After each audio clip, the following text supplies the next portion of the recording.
Jamais sans la grâce, une dévotion matinale qui vous connecte à la pensée de Dieu et vous donne la provision du ciel au quotidien.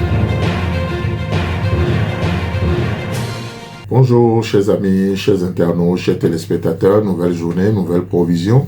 Bienvenue dans cette dernière dévotion de cette semaine. Encore une fois, merci pour votre amour pour les choses de Dieu, pour votre apport aussi pour cette dévotion. Vous avez une question, un sujet de prière, un commentaire, n'hésitez pas à nous contacter via notre chaîne YouTube et à nous laisser aussi des likes, vos commentaires, mais vous pouvez aussi le faire directement sur notre numéro plus 33 603 96 99 72. Que Dieu vous bénisse et bienvenue dans cette dernière dévotion. Néhémie chapitre 3, le verset 1. Eliashib, le souverain sacrificateur, se leva avec ses frères, les sacrificateurs, et ils bâtirent la porte des brebis. Amen. Donc toute cette semaine, nous avions parlé des portes. Dieu est un Dieu de portes. Il en ouvre pour bénir. Il sait aussi fermer des portes pour protéger. Et hier, nous disons une chose très importante et très intéressante, c'est que nos vies, comme Jérusalem, nos vies sont faites de portes. Donc du coup, assez important. Et rappelons-nous encore une fois que les portes, c'est là où, dans l'ancien temps, c'est là où les magistrats, les dignitaires se retrouvaient pour prendre des décisions. Si vos portes ne sont pas en bon état, vous savez, on a de la peine à prendre des décisions. On se laisse emporter par tout vent de doctrine. Le vent souffle à gauche, on va à gauche. Il souffle à droite, on va à droite. On n'a pas de conviction. Mais les portes nous permettent d'avoir des convictions. Les portes nous permettent d'avoir des convictions. Et vous savez, comme le dit la Bible, n'est-ce pas, dans le livre de Jude, tout ce qui n'est pas le fruit d'une conviction, c'est un péché. Voyez-vous? Donc, nous sommes appelés à revoir l'état de nos portes. Et donc, dans le livre de Néhémie, nous voyons qu'il est mentionné 12 portes. Donc, dans le chapitre 3, bien sûr, le verset 1 et le verset 2, il est question de la porte des brebis. Et c'est par là que les animaux sont menés pour faire des sacrifices. Dans les versets 3 au verset 5, il est question des portes des poissons. Et c'est là que les Galiléens et les Syriens venaient vendre le produit de leur pêche. Donc du coup, ça s'appelait la porte des poissons. Du verset 6 au verset 12, toujours dans le chapitre 3, il est question de la porte du coin, ou la porte, la vieille porte. Assez intéressant.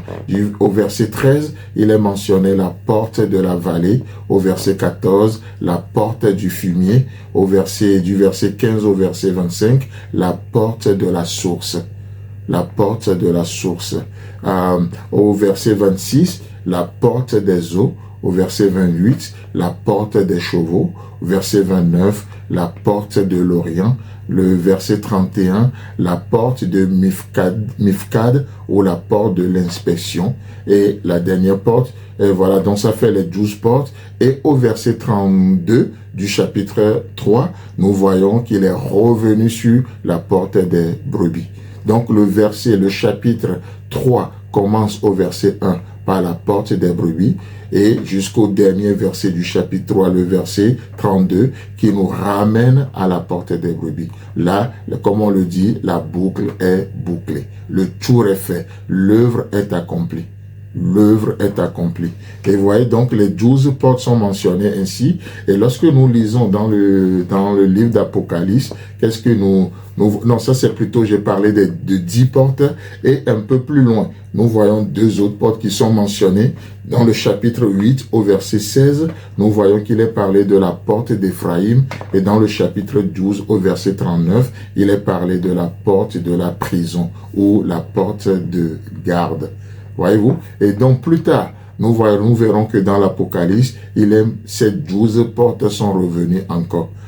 Et c'est ce que nous voyons dans l'Apocalypse chapitre 21, le verset 12, n'est-ce pas? Là, il est écrit, elle avait, parlant de la Nouvelle Jérusalem, elle avait une grande et haute muraille. Pas juste une grande muraille, mais une haute muraille. Elle avait 12 portes. Sur les portes, 12 anges et des noms écrits, ceux des 12 tribus des fils d'Israël. À l'Orient, 3 portes, au nord, 3 portes, au midi 3 portes et à l'Occident 3 portes. N'est-ce pas beau? Qu'est-ce que nous retenons ou qu'est-ce que nous devons comprendre par cela? Le fait qu'il y avait en tout 12 portes, comme il y en aura dans la Nouvelle Jérusalem, cela est simplement révélateur que Dieu garde le souvenir de tous ceux qui le servent. Dieu garde le souvenir de tous ceux qui le servent.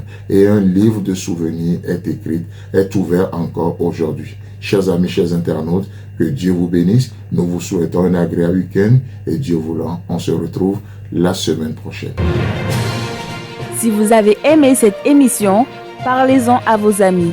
Parlez-leur du message de la grâce et de ce qu'il fait dans vos vies.